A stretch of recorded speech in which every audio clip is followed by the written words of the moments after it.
Isha movie. So, దీని review అనేది నేను కొంచెం డిలేగానే పోస్ట్ చేస్తున్నా. ఎందుకంటే ఫెస్టివల్ హడావుడిలో ఉండేసి, నేను అయితే ఈషా మూవీ అనేది చూడలేదనమాట.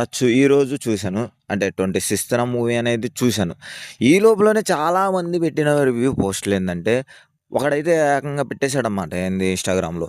నేను ఆల్రెడీ ప్యాంట్‌లో పోసేసుకున్నా అని చెప్పేసని. అది త్రిబుల్ ఏ మాల్‌లో.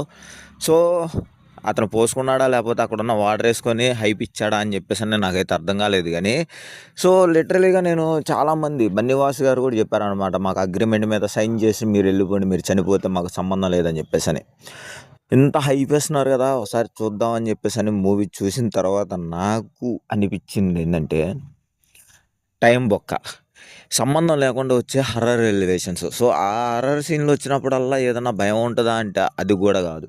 సో, అసల ఏం జరుగుతది? ఏంది? నెక్స్ట్ ఏం జరుగుతది? నెక్స్ట్ ఏం జరుగుతదని సినిమా నాలెడ్జ్ ఉన్న ఎవడన్నా సరే ఇట్టే కనిపెట్టేస్తాడు. సో, ఒక సీన్ అనేది జరుగుతదనమాట. Accident scene. సో, ఆవిడ దెయ్యమవుతది. నాకు అర్థం కానిదేందంటే బొక్కలోది ఇప్పుడు ఐ మీన్ స్పాయిలర్ అయితే అయిపోయింది గానీ, ఈళ్ళు గూడా చనిపోయి దెయ్యాలు. సో, ఆవిడ చనిపోయి దెయ్యమయ్యి వేరే వోళ్ళలోకొచ్చేసి ఈళ్ళని అలా చూసి వంట పడుతుంది. మనిషి అయితే చూడగలదు. సో, అంటే ఈళ్ళు నలుగురు మనుషులై ఉంటే చూసి రివెంజ్ కోసం అయితే వస్తది. కానీ అసల ఆవిడ గూడా దెయ్యం, ఈళ్ళు దెయ్యాలు. ఎలా మనిషి ఒక శరీరంలోకొచ్చేసి ఎలా చూడగలిగింది? అలాగే స్వామీజీ ఫస్ట్ ఆఫ్ ఆల్ వాళ్ళని చూసిన వెంటనే ఈళ్ళు దెయ్యాలని జెప్పేసనని ఫిక్స్ అయిపోయిన అతను చిన్న కన్‌ఫ్యూజన్‌లో ఉన్నాయి అని జెప్పేసనైతే చెప్తాడు. ఇది నాకు ఎలా అనిపిస్తదంటే ఒక సినిమా ఉందనమాట 'సందీప్ కిషన్' గారి 'నిన్ను వీడని నీడని నేనే' అనే మూవీ ఒకటుంది.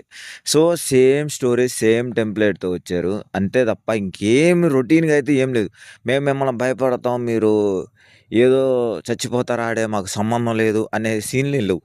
ఒకప్పుడు 'అరుంధతి' సినిమా చూసినప్పుడు అలాంటి ఫీలింగ్స్ అయితే వచ్చినాయి. మీరు ఇప్పటికిప్పుడు సోలోగా చూడమని ఒక కాంటెస్ట్ 10,00,000 కాంటెస్ట్ పెట్టినా గాని ఎగబడి చూస్తారు సింగిల్‌గా అది.